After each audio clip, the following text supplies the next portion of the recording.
জাপানে এক ধরনের গাছ আছে, নাম হচ্ছে শিশো। এই গাছের বীজ রোপণ করার 70 থেকে 90 দিন পর্যন্ত কিছুই দেখা যায় না। অর্থাৎ মাটি থেকে যে উপরে উঠবে, মানে কোনো নড়াচড়া কোনো কিচ্ছু নাই। এমনকি মাটি শুকিয়ে গেলেও সেখানে পানি দিতে হয়, সার দিতে হয়, যত্ন নিতে হয়, তারপরেও কিছু দেখা যায় না। হঠাৎ 90 দিন পরে এই গাছটা এতই দ্রুত বাড়তে থাকে এবং এই গাছটা এমন শক্তিশালী হয়ে যায় যেটা ঝড় তুফান কোনো কিছুই তাকে ভাঙতে পারে না। মোরাল অফ দ্য স্টোরি হচ্ছে, আমাদের সাফল্যও কিন্তু ঠিক এই শিশু গাছের মতো। অর্থাৎ প্রথম দিকে কিছু না দেখা গেলেও পরবর্তীতে ধারাবাহিকতা যদি আমরা বজায় রাখতে পারি, এক সময় সেটার কিন্তু দারুণ বিস্ফোরণ ঘটে।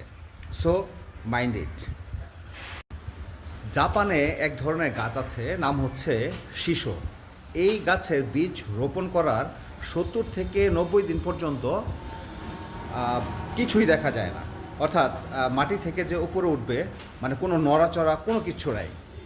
এমনকি মাটি শুকিয়ে গেলেও সেখানে পানি দিতে হয়, সার দিতে হয়, যত্ন নিতে হয়, তারপরেও কিছু দেখা যায় না।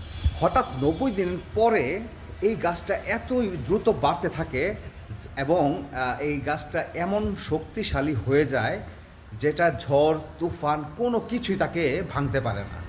মোরাল অফ দ্য স্টোরি হচ্ছে, আমাদের সাফল্যও কিন্তু ঠিক এই শিশু গাছের মতো।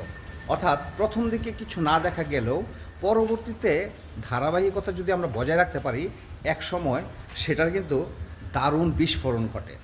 So mind it.